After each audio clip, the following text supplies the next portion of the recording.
he was in the car next to me, not speaking, Mm-hmm. and then takes out his headphone and puts it in my ear, and it was Don't Stop Believin', the Glee cast version. And I was like, this dumb bitch.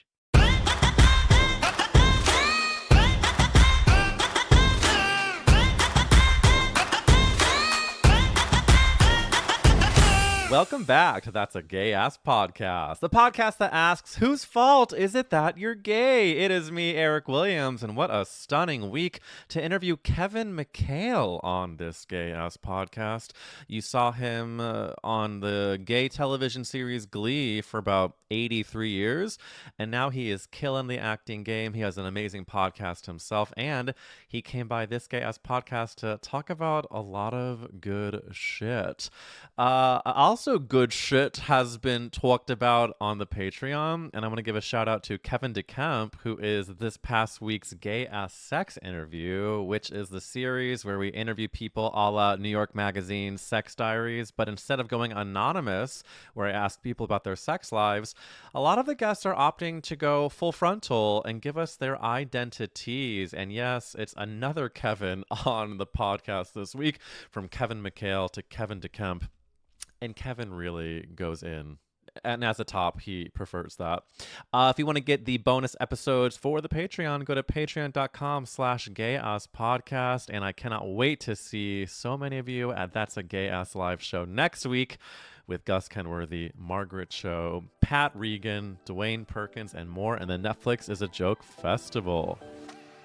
We're going to get into this episode with Kevin McHale. He opens the episode with a TED Talk about Beyonce naysayers, then gets into what it was like being closeted to the industry while filming Glee. Also, I had to ask about the time he was on RuPaul's Secret Celebrity Drag Race. And yeah, we get a bit into Lea Michele of the can't read meme situation. And at the end of the episode, I ask about the time he worked on another Ryan Murphy project with a huge crush of mine who goes by the name of Charles Melton. Ugh, it's a top 10 episode. I'm so thrilled you're here, and just get into it.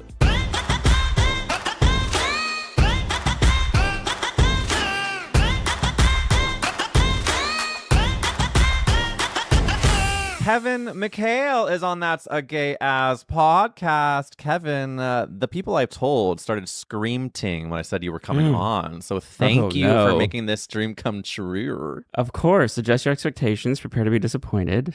No. We're gonna set each other up for success, and it's gonna be just a mind-blowing gay ass app. And you know what? I want to start controversially by calling you out. Oh, okay. Please do.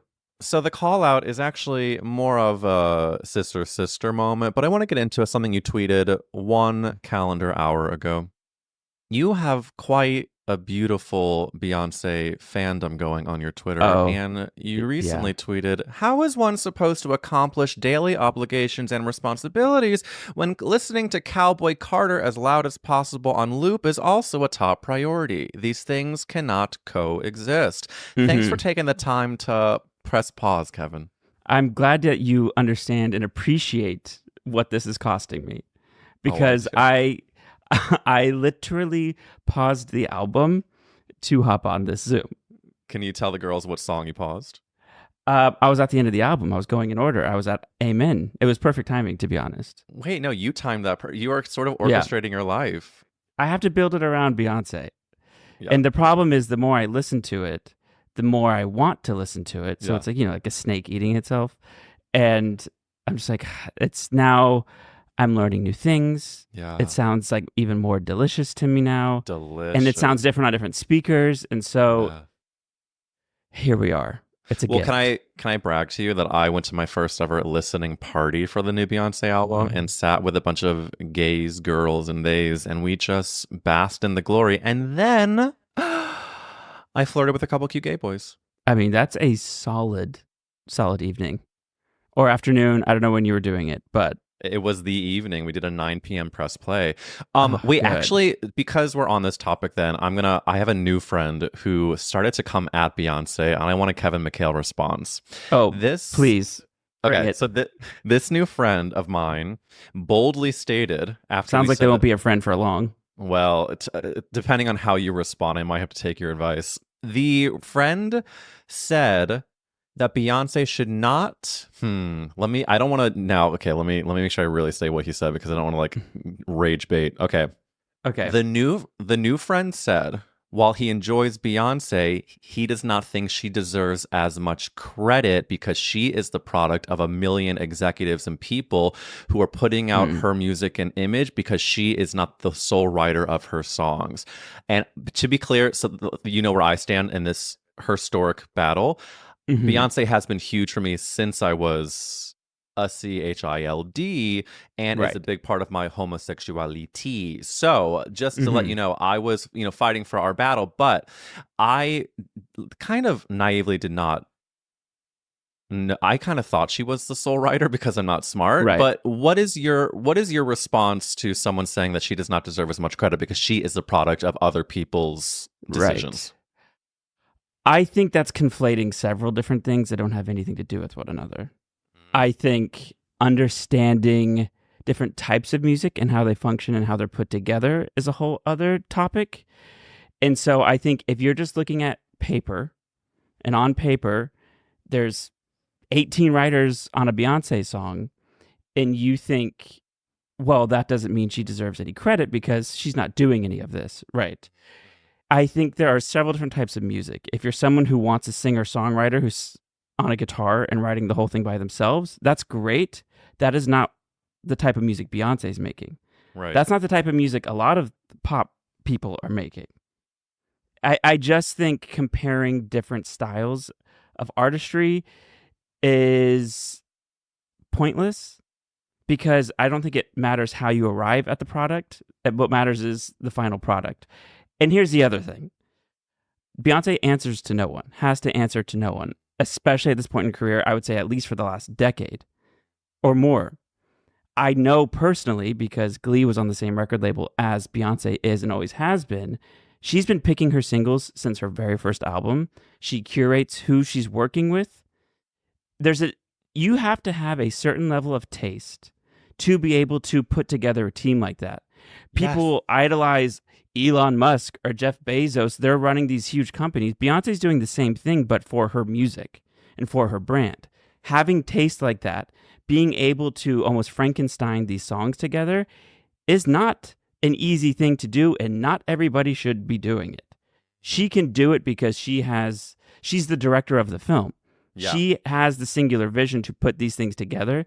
She works with producers and writers who are tried and true. She works with a lot of new people always on every single record. Well, that's the proof is in the pudding is what I should have just retorted. And that's the sort of my impulse was to say, when you go to the Renaissance tour, when you listen to the album, sure, there are so many samples and people went together to put the songs together, but I cannot imagine that there's some like phantom person creating this experience. It seems to come from her.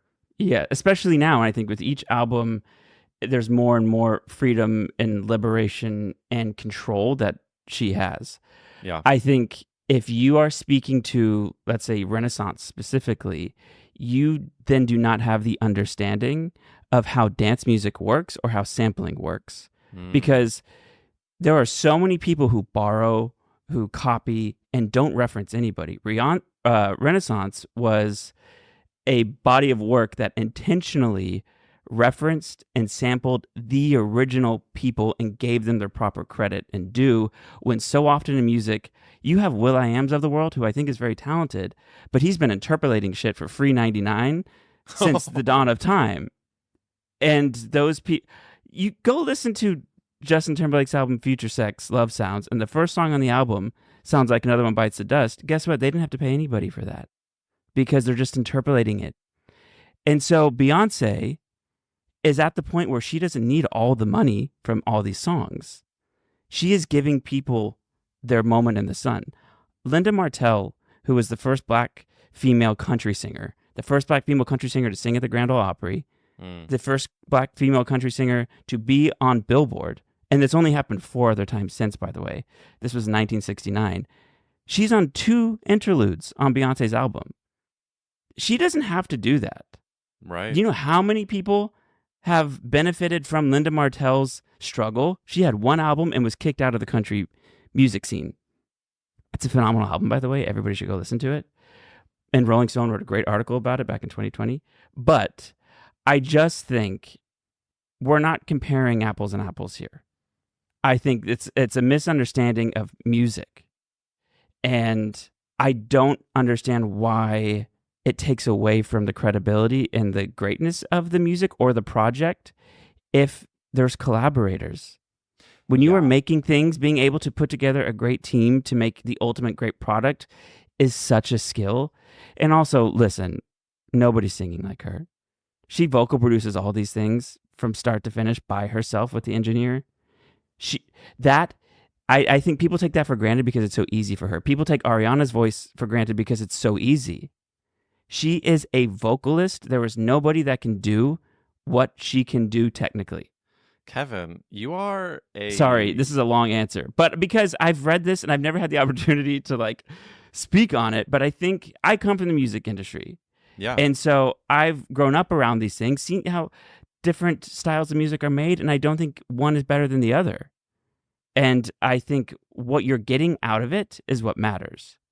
And so to think that Beyonce at 43, however old she is answering to anybody or has ever since Destiny's Child is a complete fabrication and misunderstanding of Beyonce's role in the music business. So do you think that when I see this new friend next, should I just play the 8 minutes of you talking? Yeah, sorry it was so long, but go for it. And if they need to talk By the to way, me... that was not a drag or a read. That was a compliment on the TED Talk, because I think that you came bearing receipts. And I think when a gay such as you has the passion and the info, there is no stopping you. And I think you just read her for filth. And if you're listening, I'm glad we're new friends. And I hope you understand that we're right.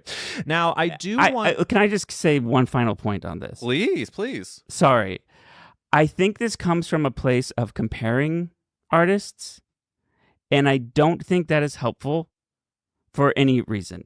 Mm-hmm. All these artists that exist can exist simultaneously, and we don't have to pit people against each other. Everybody's doing different things. Everybody is speaking to different demographics, and that is great.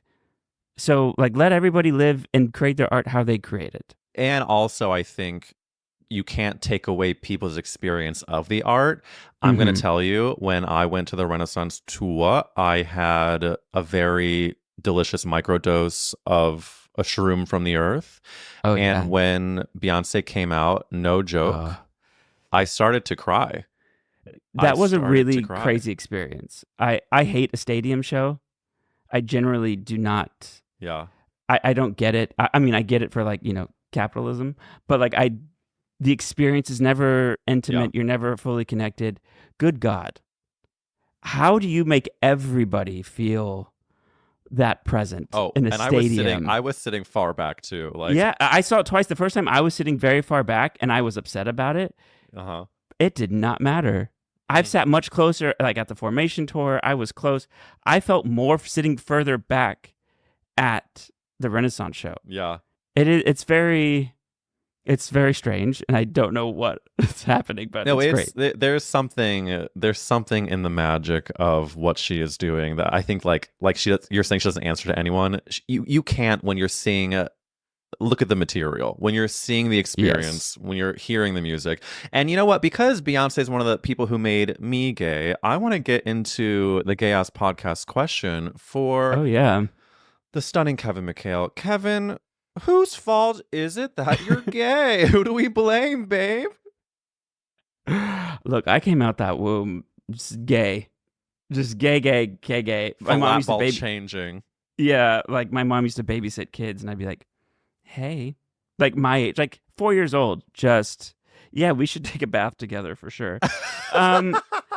If I had to point to certain figures, the things that come to mind are Anakin Skywalker in the Star Wars prequels, Leonardo DiCaprio in Titanic. That was and I didn't obviously know how to recognize those feelings. I was 9. You've got a type, I can already tell. Yeah, back then, it was these little blonde boys. Yeah. I would also blame the Spice Girls and Phantom of the Opera. Jesus H, you've given us such a plethora Sorry, it's of pop. yeah. No, it's good. It's actually a range that really checks a lot of boxes. The first box that you checked is being a 4-year-old Lothario, and I just picture you, with the yellow duckies in the tub. She knew what she wanted. Yeah, and just like always naked and always trying to like make everyone feel comfortable being naked. I had no idea. Yeah.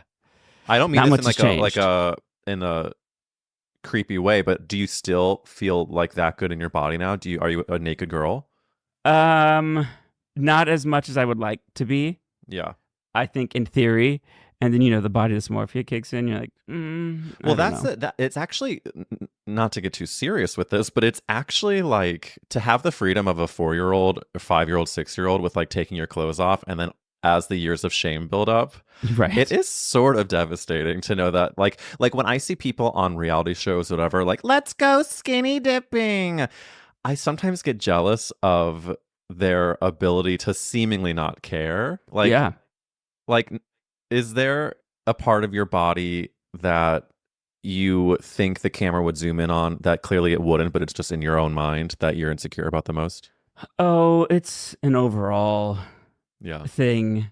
As you age, weight sits differently on you. Your activity levels can change. It takes more to, and also then it's like, well, why do I have these standards for myself? What is that? Where does that come from? Oh, yeah, it's in my 20s. I was that person. It's like, let's go skinny dipping. Oh. I was fully trying to, and like most of my friends were always down. So it was just but I wasn't thinking of my body in that way at all. Exactly. I think there's that's the disappointing part for us, like our own issues, is then we start to put the limitations on ourselves. But the answer of Anakin Skywalker, Leo, and Titanic as well, did you find yourself having crushes with the blonde boys at school as well, or did you keep it to the celebs? I think it was just the celebs, and I obviously I don't think I realized it was a crush. I think I was like very infatuated with them. I knew it was a little more than normal. Yeah. Which scared me a little bit, but it was also like you can't at that age, you're not able to, at least for me, to regulate like how you're feeling about these things or judge. I could sort of judge myself, but I also couldn't stop myself from like, oh, he's in a magazine. Let me look through that magazine. And like, why am I so infatuated by him? And I think it was like, I want to be him, but it was like, do I want to be him or do I want to be with him? Well, Tale as old as time. Could be both. Tale as old as.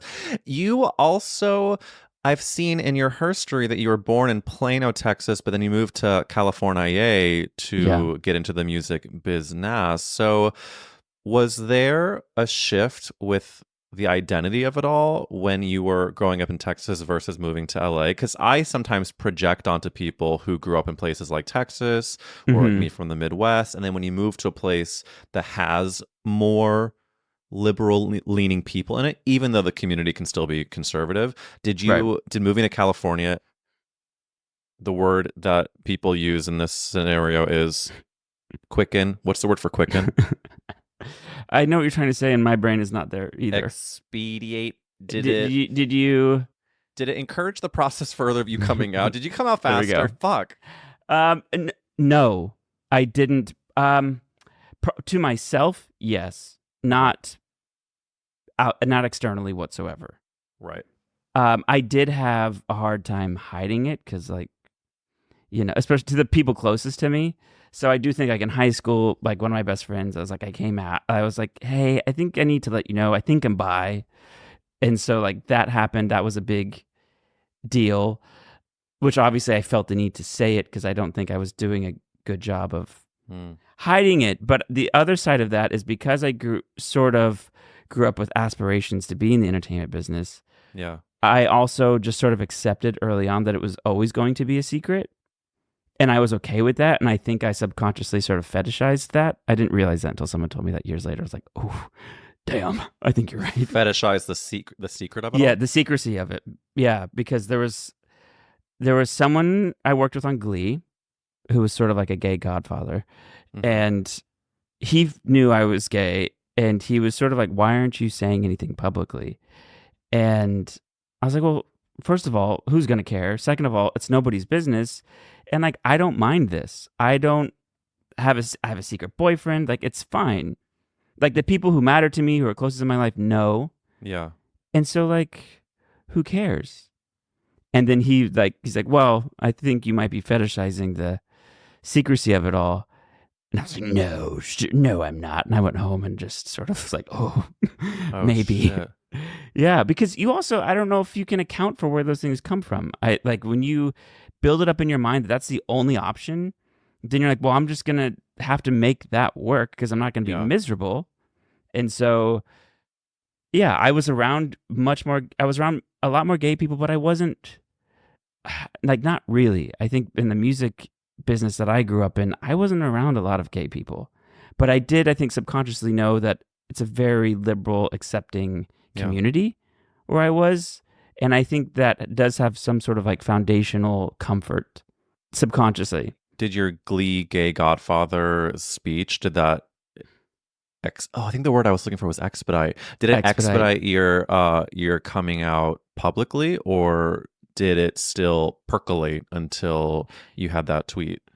It percolated because there was also the other side. I was also getting told, like, you don't ever and probably should never do this. Well, you can't discount the like fact that you were on one of the biggest shows and there's a Hollywood pressure that's not real. Yeah. It also seems backwards because I was on one of the gayest shows. Yeah. And like the most accepting casts and crews. I was just surrounded by like queer joy all the time on that show. Mm. But I do think, you know, deep within inside me was the old school Hollywood thing of, yeah, but it's gonna hurt your career. Yeah. Yeah. Which I think was I think it was a mistake, but there's no way to know that. Of course. And my curiosity when I picture the queer joy of Glee and you having the secret boyfriend of it all, did you feel like you were fully living in the queer joy, or did you, part of the fetishizing the secrecy, make you hold back from jumping in the double dutch with the gay gals? I definitely was not part of the gay gals. One is because I just didn't have the time, like during Glee. Yeah. Like while all that was happening personally, in terms of like the boyfriend and that many people knowing I was gay, was like, that was great. That was enough. And I didn't know the outside world of it all. I had never really been to West Hollywood. I didn't have a bunch of gay friends that didn't work on Glee. And like, we all just hung out with each other. Yeah. So that was sort of my safe space regardless. And so like when I was talking to a friend the other day, or like the WeHo scene of it all, or just having like gay friends in different LA communities, that was something that came to me as an adult years later, because I just never had access or felt maybe that I could go there, because then I would be outed. And so like, Kevin, that's so well said, because I think, you know, people who listen to this podcast have heard me say ad nauseum how I've grown to have this much bigger queer life as an adult moving to LA. But I think a part of it that I didn't actually realize until you said that is I didn't fully allow myself to dip into these queer communities, because I think subconsciously in my life and when I lived in New York, I think I was almost like, well, you have enough. You know, you're gay. You have, I had a boyfriend, then we got married, and I had, you know, some gay friends. But I really I think I did internalize a lot of the straight mandates of the world for the majority of my 20s. And it's obviously freeing to be able to go into those gay gaggles and not have to hide. But, you know, it's easy to say, I wish I had done it earlier, but you can't explain that away unless you're in your own body. And clearly there were pressures in your life from the world, I'm sure from the industry, that were like, it is dangerous to live out loud. Yeah. And like, if I go out now and I see like these kids who are just gay as can be, living it up, I'm like, oh, this is wonderful. Yeah. This is great. You know, and it's It was just a different time, and it wasn't like my agent or manager would never have been like, don't say anything or don't do that. But I also never talked to them about it because I was scared of that. But in hindsight, like, I know they would have had zero, and they do have obviously zero issue with it. But yeah, I think it's weird to discover that when you feel like you got married, like you have this life, and it feels like when you are doing these things within yourself that feel like you are experiencing your gay life, that there's no way you could be maybe subconsciously missing out on all those other things. Like, how is that possible? Like, I'm married to a man. There's no way. It's legal. It's a legal contract. Yeah. No, I'm not joking. I was taking a walk around the Silver Lake Reservoir yesterday because I was having like, a bit of a low moment, and I knew that would pick me up. That little walk is going to help. Yeah. And the walk helped because I was listening to a podcast about creativity. It's Guy Raz's podcast, which is really good. And the guest was talking about how he, for a long time, tried to not be like his own mother because he realized he was like her, but she was sort of a chaos agent boo, boo, boo. And so he tried to not be like her, but then he realized his creativity was so stifled because if you pull from yourself with your creativity, but you are not happy with yourself, it's very difficult to pull something that is authentic and organic to you. And goosebumps. Honey, I started tearing up around that, Rezi. Yeah. And I was just like, fuck, I obviously have done so much work to accept myself, but I was almost like grieving the years that I did not. And I was also slightly proud of myself, but also just like quite sad that it can take this long and there is still work to be done because this all came to be because I'm trying to write this thing that is so hard for me to write. And it's because I think I don't deserve to write it. And so like, that's this whole idea. And, you're really making me think. I had a similar conversation with somebody a couple weeks ago, one of my really good friends, and she was having, she wrote a book years ago, was self-publishing it, and it was about to come out, and she was having this sort of like panic. And she's like, I just don't know how to do this. Like, why am I doing this? And it led to that conversation of us stunting ourselves because we don't want to be seen as the people we find socially unattractive, or you don't want to be the egotistical person that you can't stand because you might have to go self-promote this thing you did and be proud of yourself. And it was sort of like that for us. We're like, oh my God, because it absolutely stifles creativity. It stifles emotions and all kinds of relationships and responses because you are so afraid of being the thing that you think you would be in that position.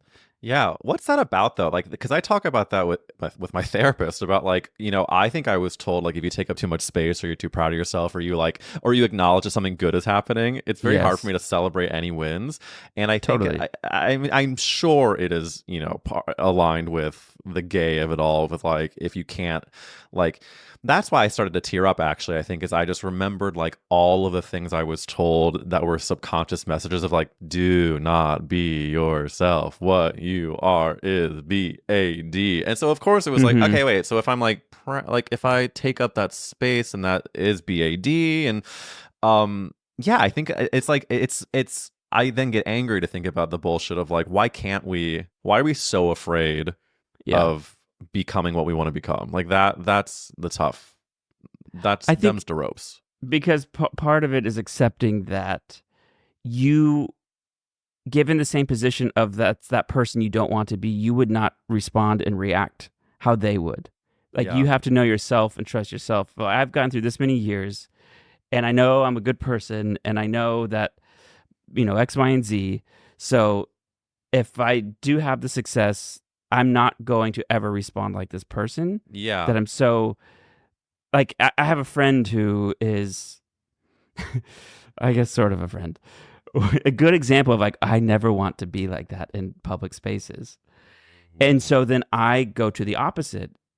And it's like, well, I wouldn't ever be like that. So then you don't why have am to I cutting shrink my yourself Yeah, to not be exactly. that, And so I think it's one of those weird cycles. I'm like, okay, no, you can still fully be you, unleash the Yeah. creativity or personality, whatever it is. You don't have to self-regulate yourself because you're afraid of being. That's that person's journey has literally nothing to do with you, and they're not thinking about how you're responding to them. This is just shit we put on Compare ourselves. air. Yeah. Yes. Well, I have to say, like, it's so amazing to talk with someone that has such an amazing history, not only with like a huge TV show, but also you've worked on so many queer cultural mega projects. And one that a lot of people made sure I asked you about was when you were on RuPaul's Secret Celebrity Drag Race. Oh my God. Yes, I was. Now, you, of course, your drag name was Chick LaFay. And one of my favorite performances of yours, you did Bitch Better Have My Money. You were dressed as a Girl Scout. And Kevin, the bitch can dance. It was the most fun I've ever had doing anything. It was all my dreams come true. It was get on stage, dance to pop music like I've always loved doing. Yes. And get to do it at this big production and have RuPaul like laugh at you. That is, and we didn't have to sing live. I was backstage with Jenna Ushkowitz from Glee also did it with me. And we were sitting backstage, all like fully done up, like uncomfortable, corseted to hell. And I have terrible nerves. And I know Jenna has terrible nerves. And we've been on tour together. We've done lots of things together. And I look over. I was like, Jenna, are you nervous? She's like, no. Are you? No. It's like, it's because we don't actually have to sing live. Oh my God. We're never like on stage not having to sing live. And singing live is terrifying. The chords. Like, if you get nervous, the first thing to go and tighten up and dry out, the chords. It's better have my I was like, oh, lip syncing? We did that for 6 years on TV. We can do that. Sure, heels. I will never understand how people do it, but that's my favorite performance. That was. And you're a pretty gal, and because I love BTS talk, let's the studio audience is going to ask the question with me. 3, 2, 1. Did you talk? No. Good. Nobody did. Good. They taught us about the tucking panty. I learned about that. Oh, right. You tuck the. There's like layers of sort of they look like little panties or briefs that just sort of compress everything down. And I think I was wearing 3 to 5 layers of pantyhose and that. So like everything's sort of smoothed out regardless because you have so many layers of things. You look like one Barbie doll, one smooth Barbie doll. Yeah, I did try to tuck for that particular performance because I was wearing latex, like leotard. What's the difference? I get them confused. But, there was not a lot left to the imagination. And I did try it, and my boyfriend taught me, like, the night before. He's like, here's how you're going to do it. Because he loves drag. Has he done drag before? Oh, okay. No, but he also, like, coached me through the whole thing because he loves Drag Race and has watched it for years. Oh, yeah. No, I read that interview where you said that you were approached by like Dancing with the Stars, you had talked about all these other shows, but when your boyfriend knew you were approached by this RuPaul's Secret Celebrity Drag Race, he would have broken up with you if you didn't say yes. The look in his eyes when I said, like, I don't think I'm going to do it. I've never seen him. He was like, you have to do this. Speaking of your interview skills are delicious. And of course, EW had to ask you about if Lea Michele would do the show or something. And you had the most amazing response saying that you think that it would be amazing if she did a playful, the library is open, reads on the set. You said, quote, I hope she does a TikTok with that. It'd be great if someone edited her into a reading challenge on Drag Race because she was leaning into it. And I think you're a producer. A vision. I don't know. I think it would have been great. Absolutely. I'm glad that she ended up leaning into the she can't read stupid rumor because that's what camp is. Fully. And I think because it's so absurd, like you just have to lean into it. If you take that seriously, it's a little scary. So I think you just Yeah, I You can't have fight to it. wonder, like like if there were a behind the scenes camera in her house, like I'm sure anyone, and I'm not dragging her, I think anyone would be upset at first to hear people saying that, and then the like you have to go through a series of like grief. What's the grief? Like acceptance, negotiation, whatever it Right. is. Like I'm sure eventually it probably took her, I would say, a few minutes longer than I thought it could have, but I'm glad that she finally got to like, I'm gonna, hold a book upside down or whatever the fuck she did. Yeah, and she's funny. And so I feel like if the sooner you give yourself that freedom of accepting it and leaning into it, the better. Because like I think naturally she would like eat it Yes. up. Absolutely. And you know what? Since you brought up your stunning boyfriend, this is Austin McKenzie, who is a very, very talented songwriter. Speaking of your involvement with the music industry, you are very involved with another stunningly talented man. What I have found is that you met on the set of When We Rise, which is a docuseries about the gay rights movement. And can we just talk about, before I hear your origin story of like the meet cute, can we talk about the cast of the show that you were in with him? Like Mary Louise Parker did it, Rosie O'Donnell, Felicia Rashad, David Hyde Pierce, and, say it with me, Whoopi Goldberg, the number one person who made me gay. I've said this repeatedly and I will keep saying it. I've been on 2 shows with Whoopi Goldberg and I have yet to see her in person. Why are they keeping you apart? Like, is she real? Am I real? Like, I don't understand. What was I made for? I don't get it and I will never get over it. And I just need to book a job that will get me on The View so I can sit there and stare at her. I literally just saw that happening. So whatever you just put, you just manifested, and I'm picturing. I see what you're wearing. You're sitting. You're talking to Whoopi. You're talking to all the gals. I don't know what you're promoting, but yeah, I don't care what it is. Whatever gets me on there, I'll promote Dancing it. with the Stars. Yeah. Sure. So you describe the meet cute with Austin. So Austin was the lead of the show. He was playing the younger Guy Pearce. Mm-hmm. He was playing Cleve Jones, who's an icon. Mm-hmm. If you saw Milk, he was played by Emil Hirsch in that. Yes. And I got cast to do just one episode of this miniseries, and all of my scenes were with this person named Austin McKenzie. And so I looked him up. I saw he was in the Spring Awakening revival, which I was supposed to go see twice in LA where it started, but because of the Glee schedule, I never got to make it. And I just sort of started asking around about him. It's like, who is this? Is he nice? And the response I got overwhelmingly and consistently was, he's cold.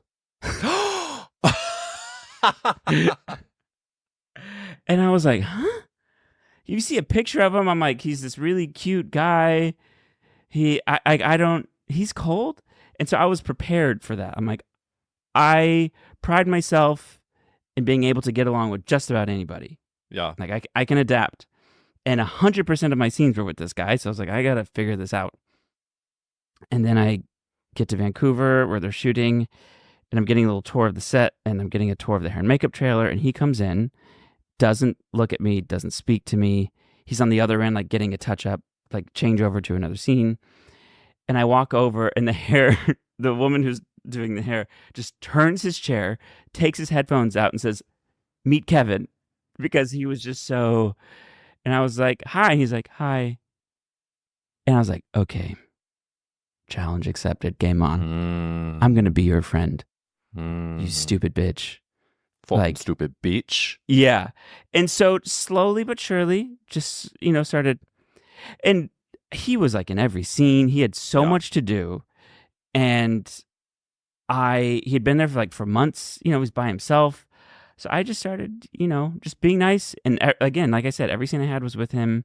And so in those moments in between takes, like we would just start chatting. And then one day, coming back from something we were shooting, he was in the car next to me, not speaking, and then takes out his headphone and puts it in my ear, and it was "Don't Stop Believin'," the Glee cast version. And I was like, this dumb bitch. I was going to use like, oh, so you know who I am. Like, you know who I am. You've seen this show. Make the face you made when you heard "Don't Stop Believing" in the earphone. I I looked at him and I was like trying to be cool because he was also, when somebody's like that reserved or mysterious, they come off so cool. Of course. And so I was intimidated, even though he was like 4 or 5 years younger than me. Yeah, I don't know what's happening to me, but he plays this song. I was like, okay. It was like this knowing, and I laughed a little bit. I was like, oh, so you're funny. You have jokes. Got it. And then we started hanging out. And then like we went to lunch together, and then he said that he bakes. And I was like, I have the biggest sweet tooth. And then he takes me back to his like apartment he was living in and then baked me like 5 different things. And Holy he didn't eat shit. any of them because he had to be very skinny for it. And I was like, oh, that's a wrap on me. Okay. Yeah. Cut. Let's go into post-production and... Yeah. And it was just, this random, we started off as friends. There was obviously like a flirtation going on, but he was very hard to read. Mm-hmm. And once he eventually opened up to me, is a completely different person than he comes off, like is obviously not that super cold person that everybody thinks he is. And yeah, it was sort of this like dramatic, I got hard. I was down really bad. Also, you've been together for now, what, like 33 years? Like it's been a long time. Yeah, something like that. Well, he has a song called Electric Kiss that recently came out, and he says at the beginning, you have the best lips that I've ever kissed. And talk about going from a cold onset Cuntosaurus Rex to singing about the way you kiss, honey. I know. It's very embarrassing. I need this album run to be over because it's like, all these songs are about Kevin. I'm like, okay. And gay guys are like me are like, so he talks about your lips. Give us your technique. It's like, I think he's very talented. Objectively, I think his music is great. But yeah, I'm excited for the songs not to be about me. Yeah. I get that. Well, I send him all the mazzles, and you guys are a stunning couple, and I just love seeing gay ass love like that. Something else I want to do a full circ on is when it came to the Glee of it all, you need to hear from me a thanks for the Don't Stop Believing pilot moment, because I do think it's like, when you're in a theater and you're seeing a show that's like a life-changing, like you're like, oh my God, I cannot experience this anywhere. I think that that part of the pilot capitalized on what that feeling is like in a theater. And also for a gay person, I think just like seeing choreo and like I just remember watching and getting the chillies and then putting it on my CD-ROM, however the fuck I listened to it, and just like over and over, and just like there was something very like affirming about that specific song. Yeah. And so I want to say thank you for that. You're welcome. I single-handedly created that moment and made it happen all by myself. It was a lot of work for me. Yeah. Carrying the weight of the entire show on my back. Well, on your wheels, really. You also have this incredible podcast with Jenna that I just want to say also Mazel's on. It's called And That's What You Really Missed. And it's always a pleasure to have a fellow podcaster on this gay-ass podcast. And one of the episodes you had that I loved was when you had Alex Newell on, who I've been obsessed with. And you had a gorgeous clip about how Alex revealed that you had called Alex lazy during the Glee project. But I heard your explanation was like because you knew how talented Alex was. Yeah. Did you expect Alex to have such a big Broadway career? I learned very quickly to accept that Alex can do anything Alex feels like doing. Yeah. Because that bitch can do it all. And did you which is Shocked? Why I was and just underrated. And I'm always just equally as amazed as like not surprised. Like, well, of course. Yeah. Like, yes, you should be doing this. You should have a couple Tonys by now. No, not surprised. And also is just lovely, no bullshit. Yeah. And is gonna show up and do what you expect them to do. Kill it. Absolutely. There's also what I love about your podcast that is so funny and smart is the headlines that it generates. The fact that there was such a huge press cycle about Amber Riley was supposed to have sex with Cord during the show, and then like it exploded. It's baffling. I've talked to the people at iHeart. I was like, do you guys like push these? Like, no, every week we just send out like the show. And so like they don't necessarily pick out what the stories are that people are going to like pick up on. And it's so, I had Ryan Murphy call me a couple weeks ago because of that. Not that storyline in particular, but he's like, so I listened to your podcast last night. I was like, first of all, Ryan, why? You're running an empire. Surely you have children. Like, what are you doing? And he's like, there's all these headlines everywhere. And I didn't know. Like, Ryan knew before I did. And then I found out later that day that, like, it had been. Ryan's got the Google alert. Yeah, it had been picked up by like 60 fucking. I was like, what? Can I cuss? Sorry. But. Of course you can. Of course you can. I am sort of sometimes behind on that. And it does make me feel a little better that iHeart is not intentionally pushing those things. They're equally pushing everything. And then some things catch on, and it's really shocking to me.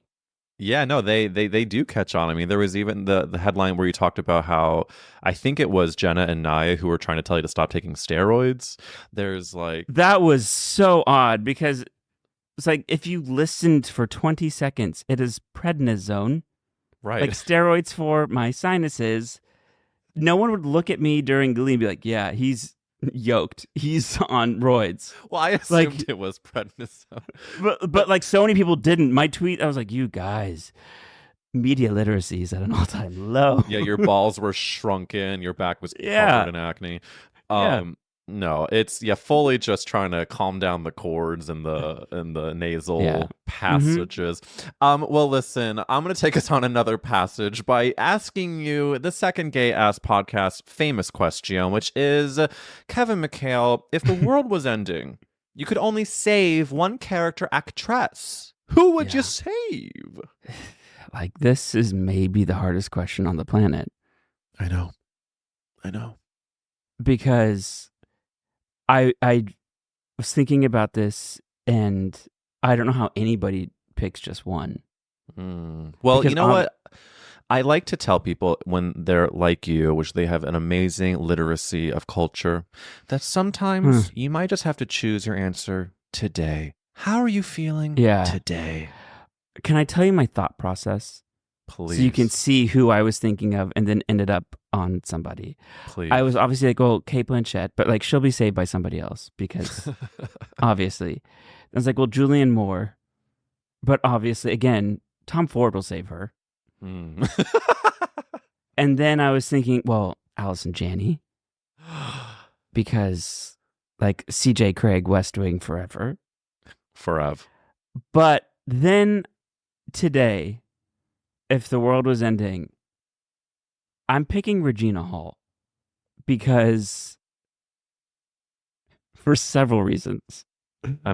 First of all, I know this is an audio podcast. I'm clutching my tits because Regina Hall, I will never not send her love. No. Like, who has been, I feel like, consistently working, doing incredible work, but also undervalued? Not anymore, because I think we still have a ways.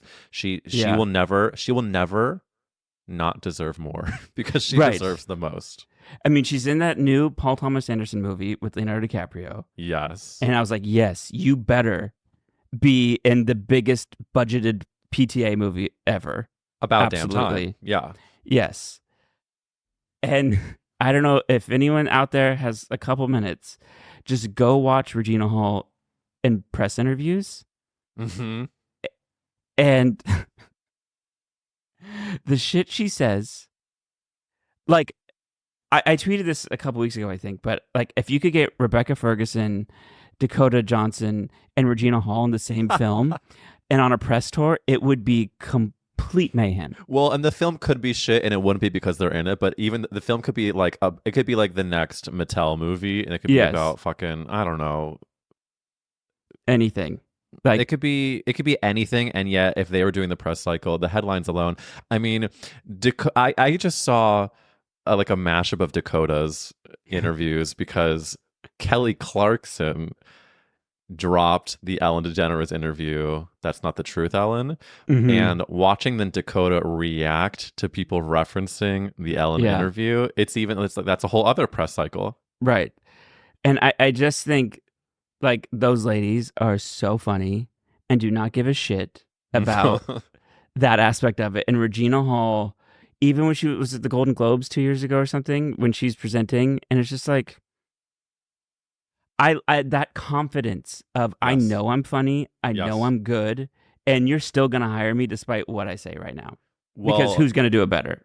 And to go back to what we were talking about like you have to create when you are, when you have love for yourself, it's clear that she has done the work to like really accept and embrace. I hope so. I hope she knows because I hope so. And by the way, like before my life is over, I'm going to interview her and I will absolutely ask if she loves herself as much as I hope she does, because she actually, if I may refer to the gayest thing, she was on Jeff Lewis's show where he like was interior designing people's like homes, and she had like an Airbnb property that she was let him design for the show, and she was even for that effortlessly fucking hilarious.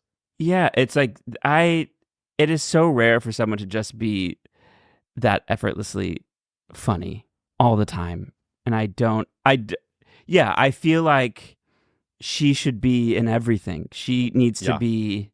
You saved the right one. You saved the right one. And because you did mention Julianne Moore in your process, can we talk about how you did American Horror Stories with Charles Melton, who, of course, was in the May December Perfection? I was obsessed with that movie, and I do think that it was snubbed at the Oscars. Sorry. Absolutely. Oh, it absolutely was. If you would say that, hugely. And if you were to say that your boyfriend Austin, people would say at first he was maybe cold on that set, and now you know all of his beautiful inner workings, what would you say that is the Charles Melton kind of the complete opposite. Okay. Complete opposite. Just the warmest, kindest spring day. Like and that's just about his lips. I mean, it's really infuriating to me when somebody is that good looking, that talented, and then they're also really nice. Ugh. Like, kill me. Like, please have 2 out of the 3, but you can't have. Yeah, it's like Matt Bomer. Like, let it go. Let you it can't go. be At least that like, nice at least and good. Be like picky about food or something. Like have an annoying trait, but I'm sure he eats everything. He was also like reading on set. Ugh, he was reading Crying in H Mart. Books. Ugh. Yes, and he has good taste in books. Like, I mean, Charles. Really Melton, upsetting. Thank you. I felt like a cervix. troll, feeling like I was one of 4, and these 3 beautiful, beautiful men. Yeah, you're in the bro house. Yeah, and I'm like, not. No, I don't. I think I don't look like them. No, you. First of all, I'm not gonna. You're lucky I haven't flirted with you as much as I want to. But there was a video that you or one of them posted from like behind the scene, like while you were filming, and it's just like it's like the amount of sexual tension that I felt watching this fucking video. I was like, I had to leave the room. They were doing like a pillow fight thing, and I wasn't a part of it, and I was not happy about it because I would have. I also was thankful to Ryan that I did not have to take off my shirt. He told me months before this happened. He's like, "Start working out. I have a part for you with you and Nico." And my friend Nico Greetham, who's in it, who has like the most insane body.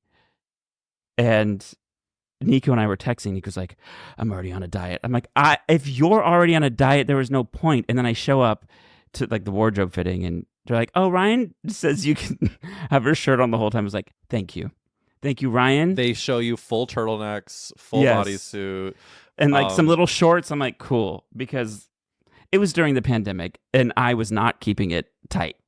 Who was? And I'm sure you had to tuck to get in those shorts. But listen, unfortunately, our time is just about up. So I'm going to have to end this interview with a question I did not prep you on. And I'm going to say, if Titanic, Anakin Skywalker, Phantom of the Opera, if these things made you gay, Kevin McHale, what is keeping you gay today? Is it a pop culture moment, a pornography, a character actrice, a sandwich? Tell us. Oh, wow. Beyonce. Beyonce's keeping me gay. Rihanna keeps me gay. I think men are hot. You know what? They're keeping me gay. It needed to be said. Men are trash, but also men are hot. No, both those things are true. And it turns out I like to suck trash. Kevin, tell the girls where to follow you and what to look out for. You can follow me. Just, put in Kevin McHale if you feel like it. It will show up on Instagram or TikTok or Twitter. You go listen to the podcast, and that's what you really missed. If you want, me and Jenna just talk about Glee. We interview a lot of our old cast and crew. And go stream Cowboy Carter. Go stream Cowboy Carter. And Kevin, you were a delicious guest, and I'll see you around the gay ass block. Yes, I'll see you. We'll go have a walk around the reservoir and cry. Together and cry. Thanks for having me. Thank you for listening to That's a Gay Ass Podcast. If you don't have tickets to Netflix is a Joke next week, That's a Gay Ass live show. I think it might be sold out at this point, but I think there are maybe 3 or 4 tickets left. So find that link in the description. And for more Gay Ass Podcasts, go to the Patreon where we do Gay Ass Sex Diaries, bonus episodes, interviews with my husband, and more. That's patreon.com/gayasspodcast. And I love you so fucking much. We'll see you next week.